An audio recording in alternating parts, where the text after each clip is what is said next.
Hello, ladies and gentlemen. Welcome to the Alamo Audible Podcast, brought to you by the Dave Campbell's Texas Football Republic of Football Podcast Network. This is your host, Jared Kalmas, joined as always by my co-host, Adrian Bermudez, and we're here for episode 280 to talk a little bit about bye-week takeaways, perhaps, for UTSA, but most importantly, to preview the start of conference play this week for the Roadrunners as they travel to Philadelphia to take on the Temple Owls. Yes, indeed, Jared. Conference play is here. American conference play is here. And so, yeah, say what you will, but I guess we kind of always have this conversation at this time of the year, every single year. But all of UTSA's goals are still in front of them. Yada, yada, blah, blah, 0-0. We've got a 0-0 record. And yeah, this is what it really comes down to is conference play, and nothing else matters. At least for Jeff Traylor and the UTSA Roadrunners, it seems like after so many years of subpar out of conference play. But this team always seems to get it together when they go into their conference schedule, be it the American or through CUSA. They seem to put things together when it's time to go into conference play, and they rattle off more wins than losses, significantly more.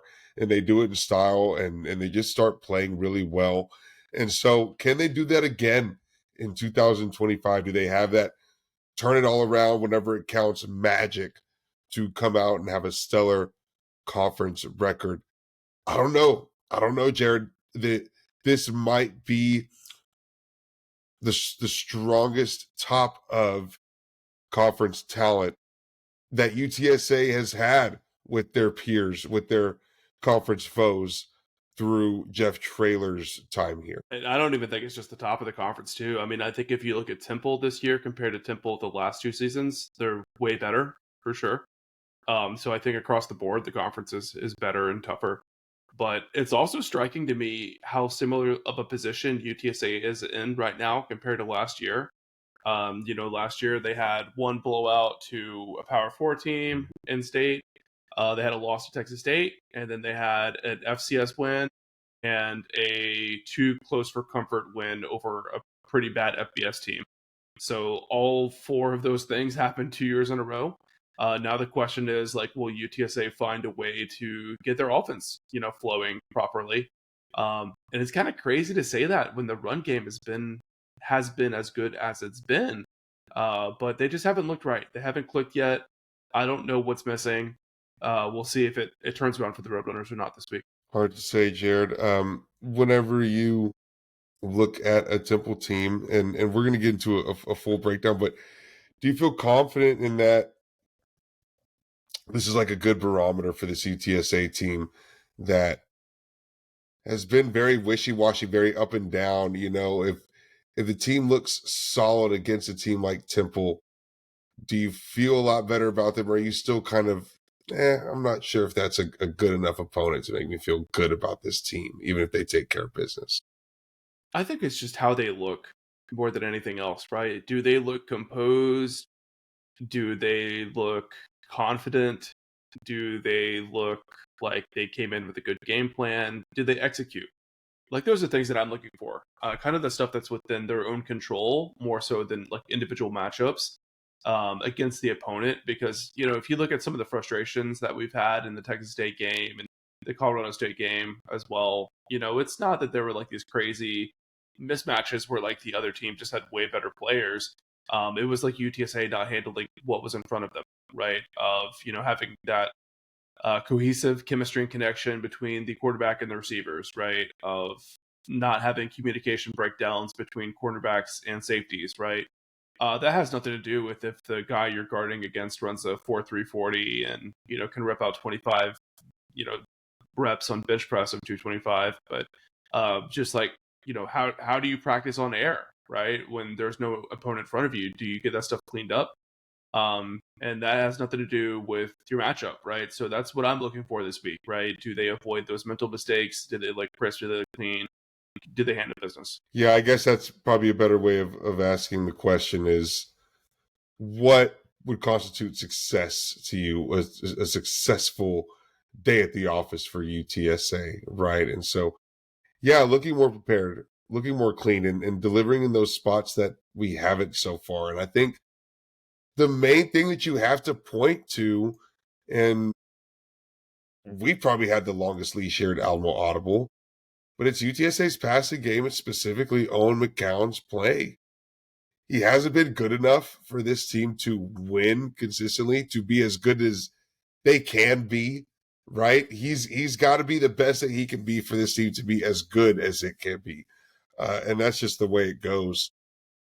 And it's it's now to a point where I think he would probably agree with his worst of critics in that he's been off through the first 4 weeks. He has to be tighter. He's got to get it together as far as his accuracy goes. But he's not hitting his targets, plain and simple. And sure, he didn't throw an interception until the game against Colorado State.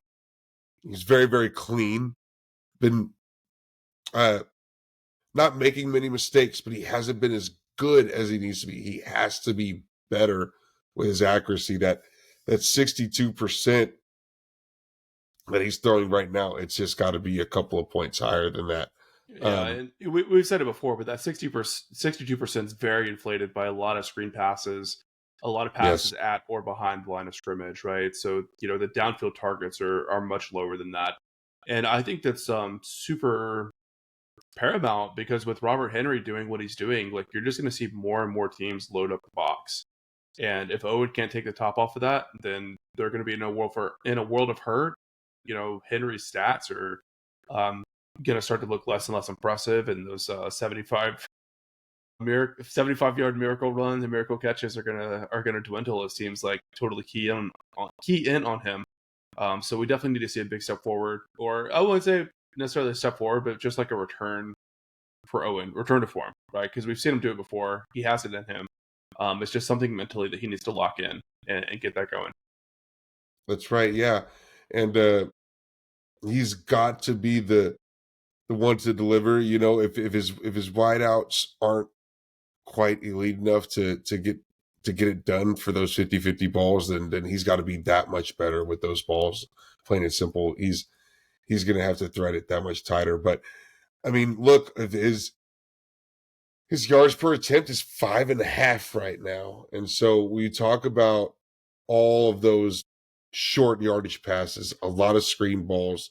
Yeah, what we have to see is the deep pass. What we have to see is the deep ball. We have to see a connection there for UTSA's offense because they're just not capable of firing, of scoring points the way that they're used to and the way that they need to be competitive in this conference with just Robert Henry running the football. They've got to have on McCown and the deep pass. Anything else particular you want to see from this team coming out of the bye week? Um, Gosh, I don't know. It probably kind of sounds the same as what we're sort of talking about, but on a wider level, I just want to be able to see this offense find some groove within itself. Mm-hmm. I would like to see UTSA put together a string of drives that are successful. I want to see them have 3, 4, and 5 drives where they go downfield, they put points on the board by way of field goal or touchdown, however it gets done.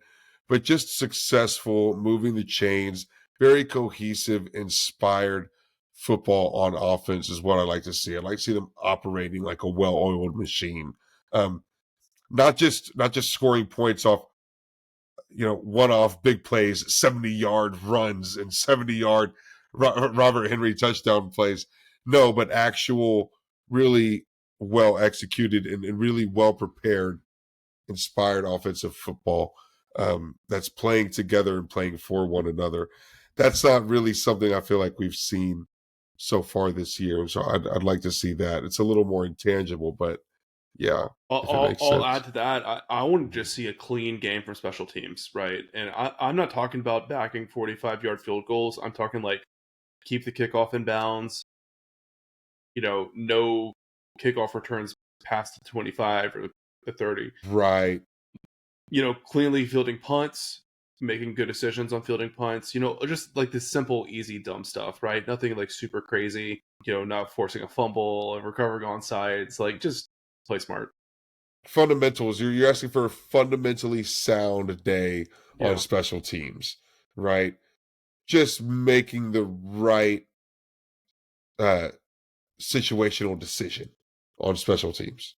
Hmm. It's a very easy ask, I feel like, but a huge ask that would pay enormous dividends for this team if we could just do that much, right? If they could just be clean on special teams, how much does something that small help this team? I think a lot. Yeah, for sure. Especially if that offense continues to struggle and they're not as efficient as they should be, then that hidden yardage makes a big difference for sure.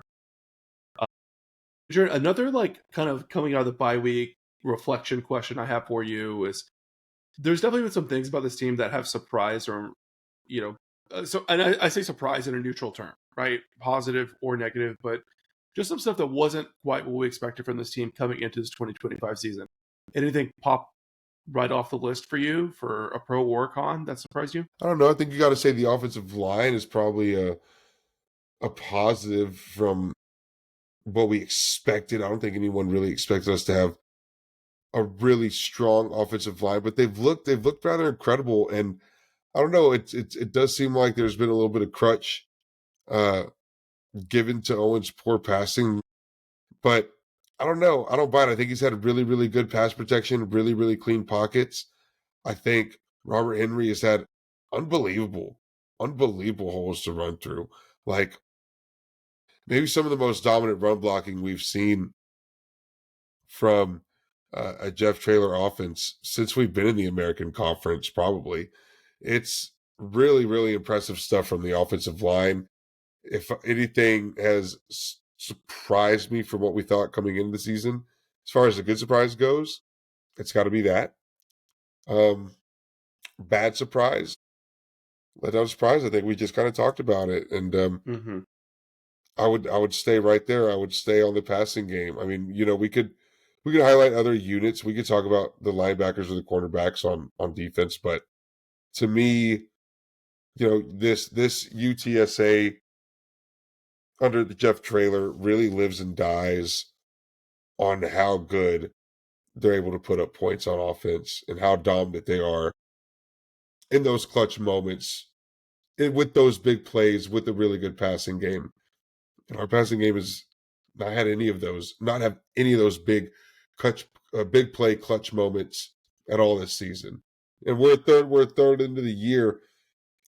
Where has there been a big real time highlight besides Robert Henry's 70-yard gashes? Those have all been on the ground. Where have we really seen a big highlight through the air for UTSA this year? Yeah, I mean So there yeah, was it's got to that happen. AJ Wilson catch against Incarnate Word. That Carter was Word, really the deep nice, ball. but Yeah. yeah. But that's about it. And obviously the passing game is the big negative surprise. UTSA returned like everybody. Quarterback, receivers, tight ends, most of the offensive line. So that's been strange. To go a little bit more specific, I think the tight ends have been a big negative surprise as well. They just haven't really had a big impact. Yes. They played a lot of snaps, and it's kind of to what we were saying at this point in time last year. Like, if these guys aren't going to produce, then maybe like this 12 personnel approach isn't right, and maybe you should put more receivers on the field or something different. I think they'll turn it around. I do think those guys are really talented. I think maybe they've been holding back the playbook a little bit, perhaps, and that at conference play. We'll see how that develops. For a positive surprise, those inside linebackers have been awesome, man. We put a lot on Shad Banks' shoulders, and I think like a quote we had was like, "This defense is only going to be as good as Shad Banks allows them to be as an incoming transfer." That's a lot of pressure to put on one guy, and he's more than lived up to that. He's had one of the best seasons that we've seen from a linebacker in UTSA history so far. So that's been nice, and Kendrick Blackshire has been solid. Brandon Tucker has been really good as well. So if you look at like where that position was heading into this season, like January of last year, or this year, I guess it was, I don't think anyone would have expected them to be that good. So that's one feather in the cap for the staff to just like reload so well at that position. Sure thing. But a really good call on the tight end position. There's just way too many names, way too much talent in that room for them to have not delivered the way that this offense needs them to so far. Mm-hmm. Mm-hmm. Yep. Well, let's get into Temple, I suppose. New era for the Owls. They made a really, really great coaching change, in my opinion. Went out and get Casey Keeler from Sam Houston State, where he had an amazing run.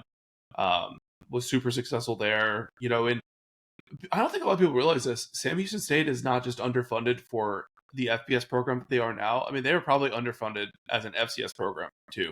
I mean, if you look at like the Montanas, the Dakotas, some of the schools out east, even Sam Houston did not have much in the way of facilities and support, coaching staff salaries, stuff like that. So for Keeler to win 10 games at the FBS level with Sam Houston State is like one of the best coaching jobs of all time, if you ask me. So I'm a firm believer. Like if you get a coach that's won everywhere he's been, he's probably going to win the next place he goes, right? You see that a ton across all levels of football, right? If you know how to build a program, you know how to evaluate talent, get guys in, you're going to have success. And I think Keeler's going to do the same at Temple. He's going to face a lot of the same difficulties at Temple that he probably saw in Huntsville.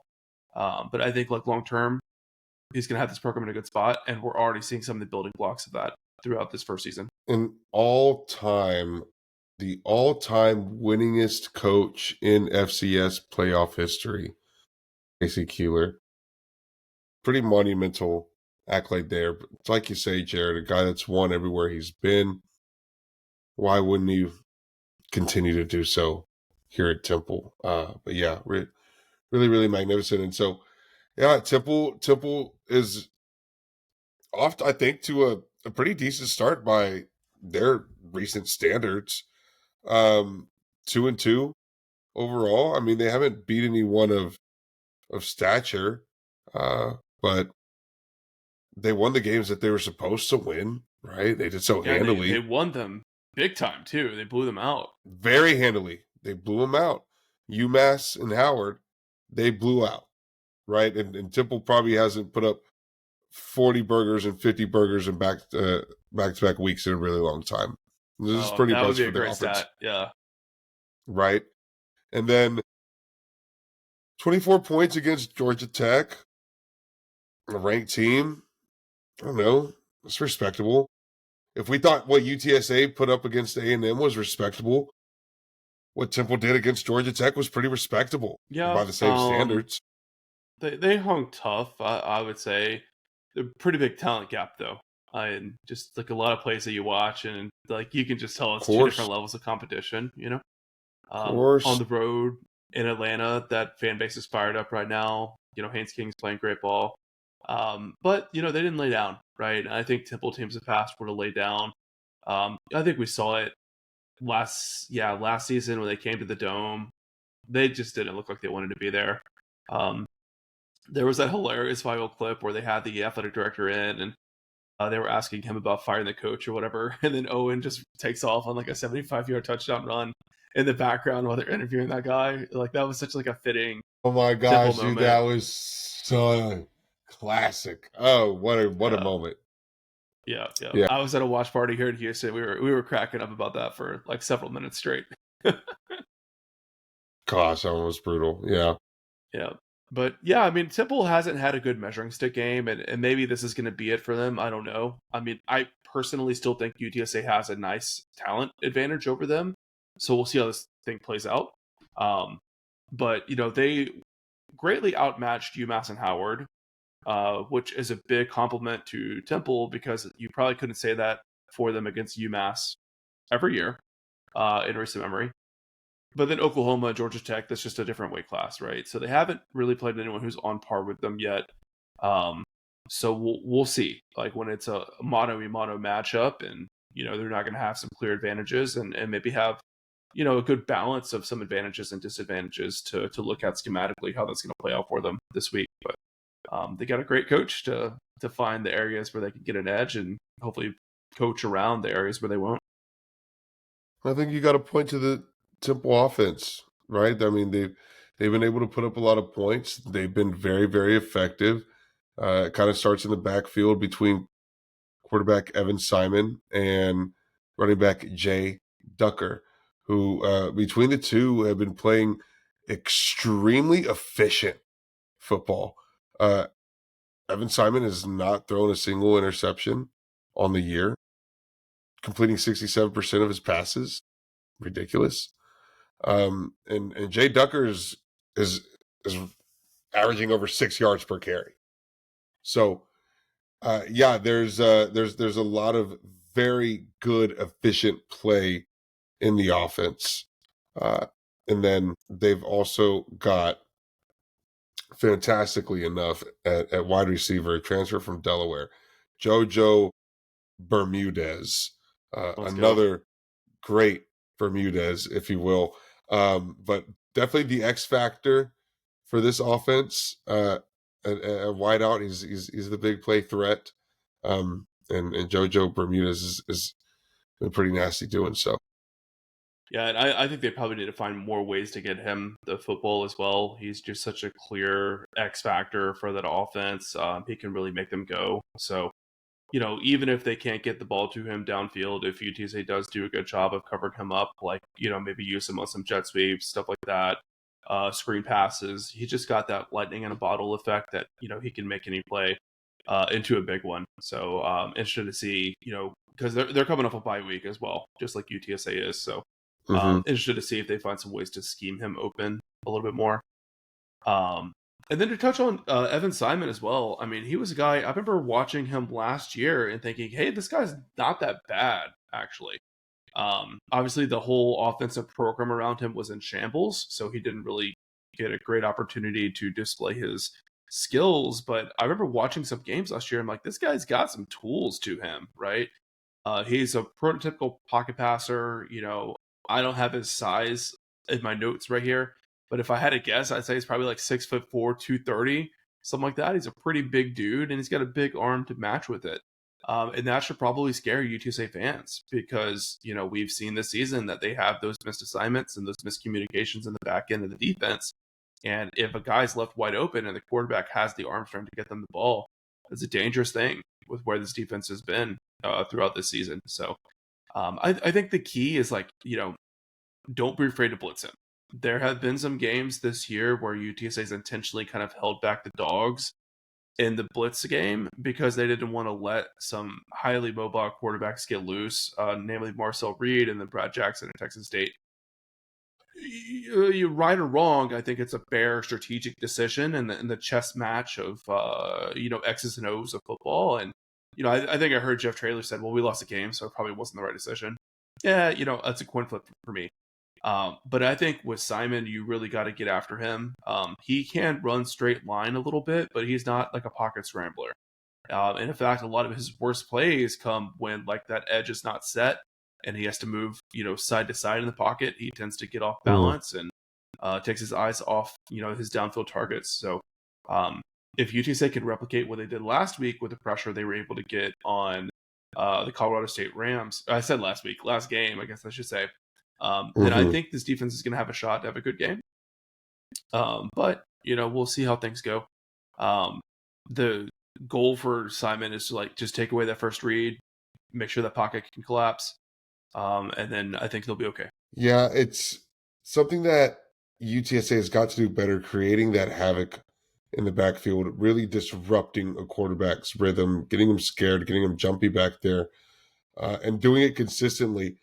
And it's something that I think we've always hung our hat on as a defense. And so, I it annoys me to see us shy away from that whenever we do that for stretches of a time. It feels like send the dogs. Evan Simon has been very, very. Go ahead. Well, I was going to say also historically, UTSA has gotten to the quarterback against Temple. I think they, Yes. I think they may have injured EJ Warner in AJ 2023 Warner. when he was there, and then I think last Yes. season I think they knocked Simon out of the game as well. So there is a track record there. Let's see if we can keep it going. Evan Simon again, 10 touchdowns, 0 interceptions, completing 57% of his passes. Very, very efficient Sorry, throwing I the think it's football. 67, not 57, right? Let's see. I've got 53 completions for 92 attempts. So just based off my quick math, I would say probably 57. 57. Okay. Sorry, my notes are wrong. Okay. I may have said 6-7 earlier too. 57.6. Okay.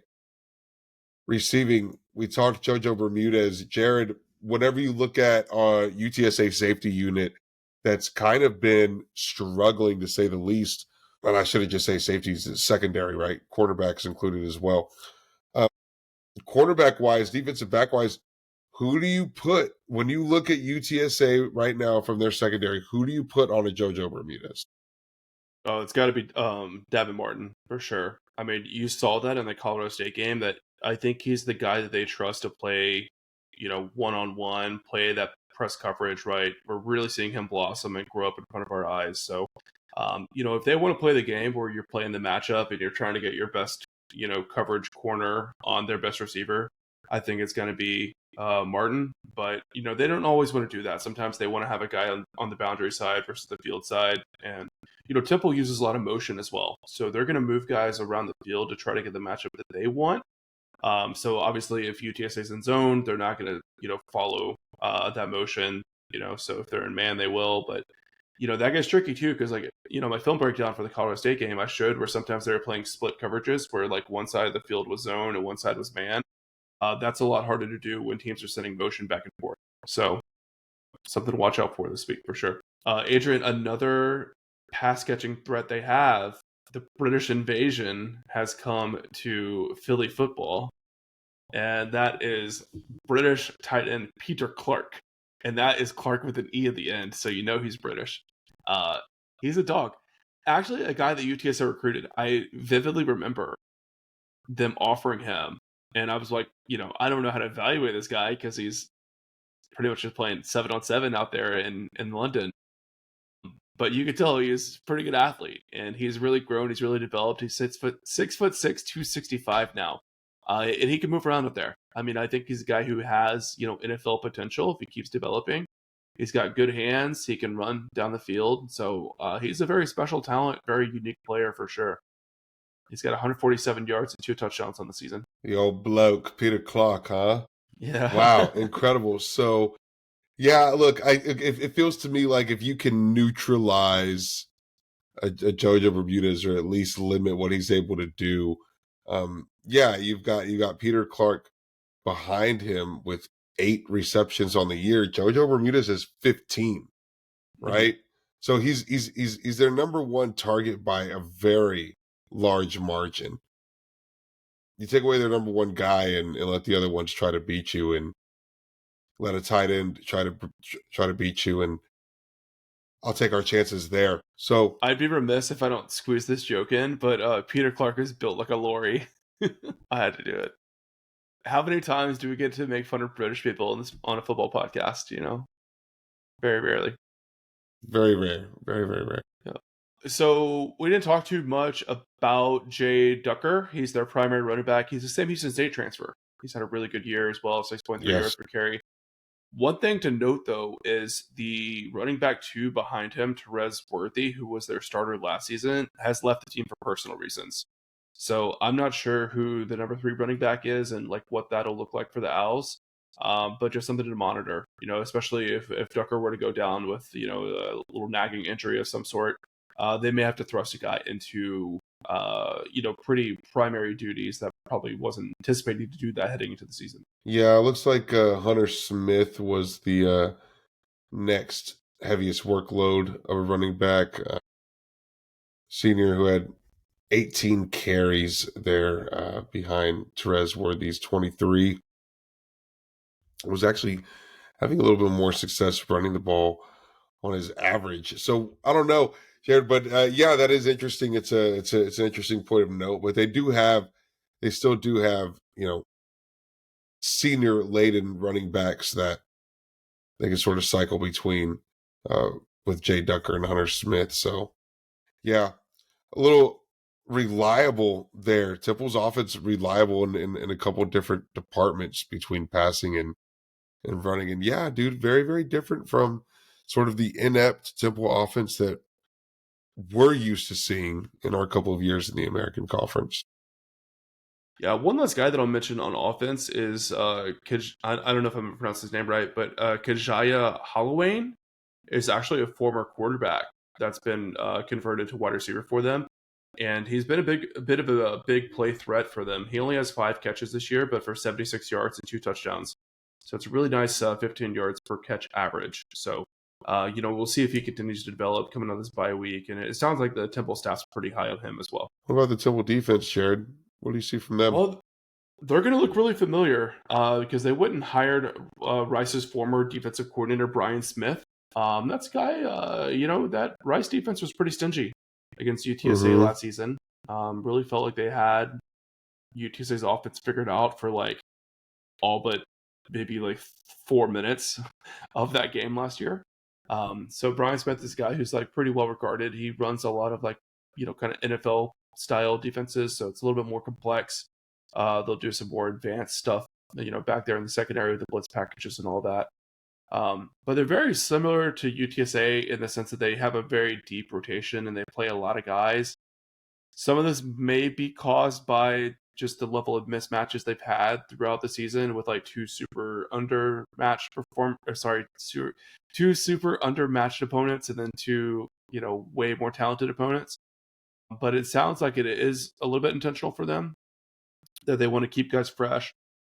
And one thing that's really interesting too is like I talked about, Brian Smith coming have more of an NFL approach.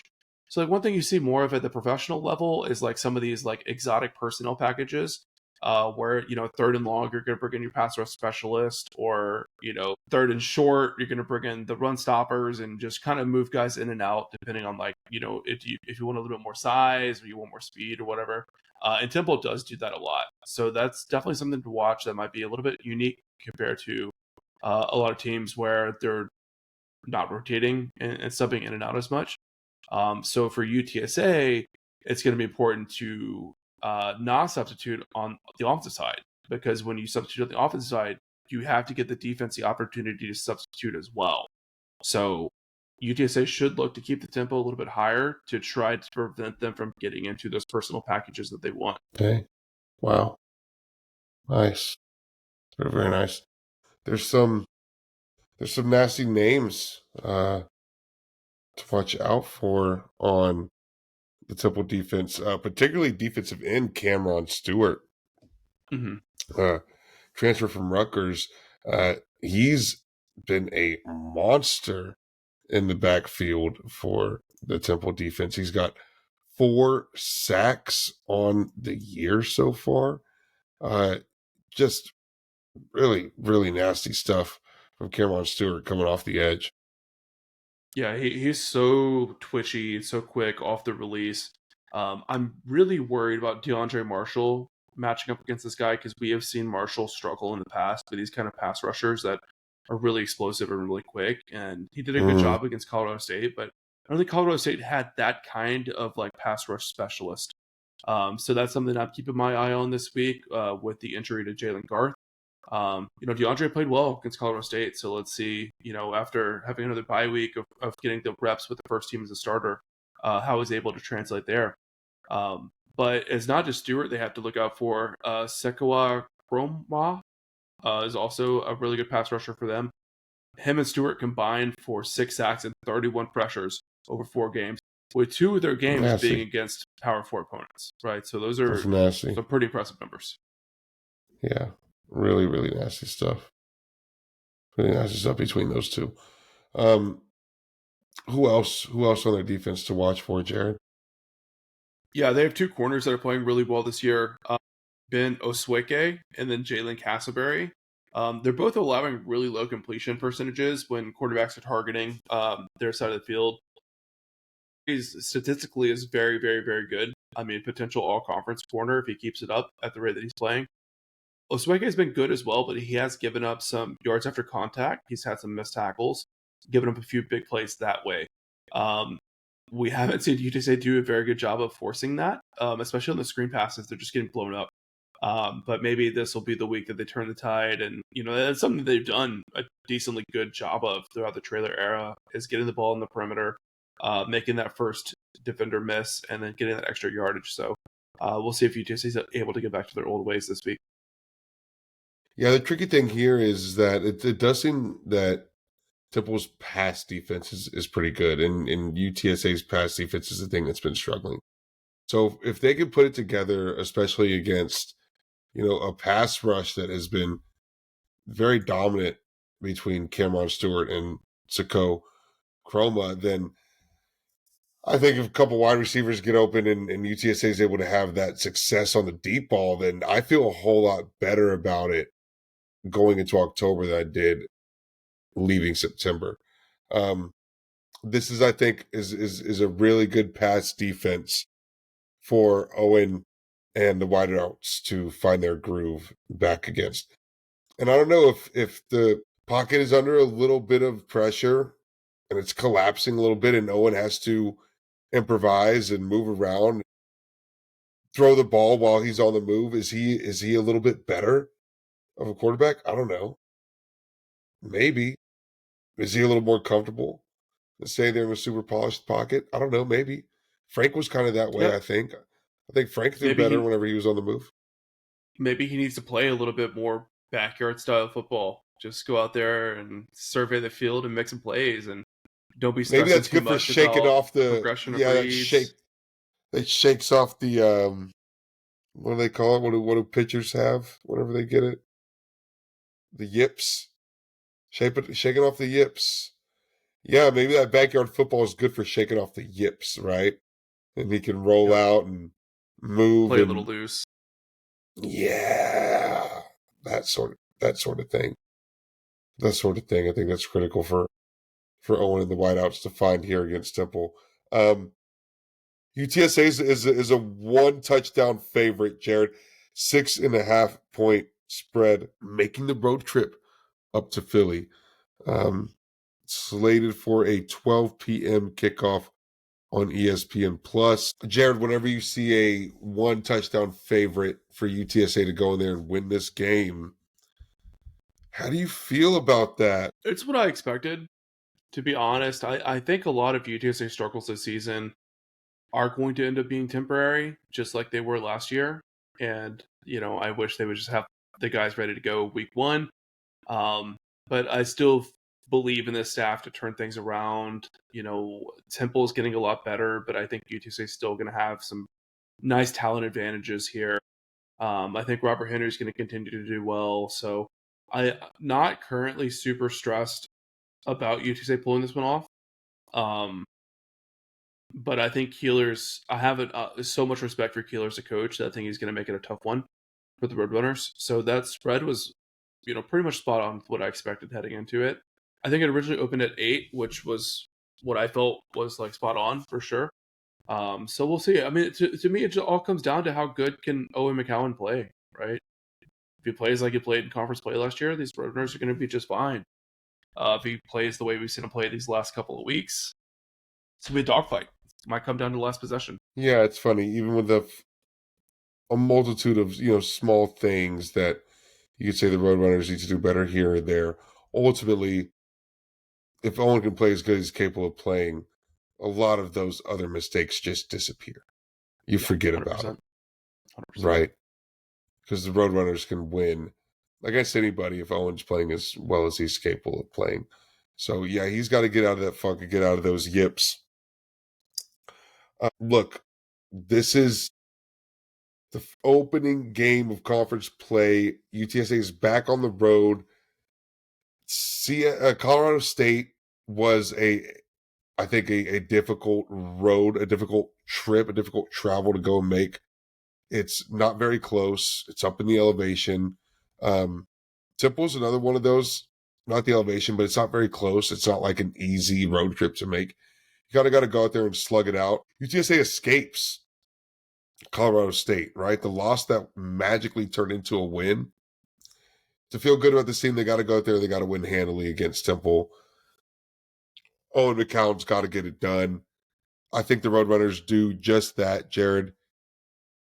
Give me 32-24 UTSA over the Temple Owls on the road, getting a gritty, big win. Yeah, pretty close to what I was going to predict as well. Before I get my score prediction, I'll make another prediction as well. I don't think Mm. Temple's going to Mm. continue their no turnover streak. They've actually fumbled the ball like 4 or 5 times this season and haven't lost one yet. Um, and statistically, it's just proven that you can't do that forever. Like, you could do as many, dive on the loose ball drills in practice as you want, but a football's an oblong shape and it takes weird turns and bounces and stuff like that. So I think UTSA will get a couple of turnovers against Temple this week, and I think will feel better coming out of this game. I think I have them winning. I'll do 34-24. Wow. Putting it all together in time for conference play with a well-timed bye week.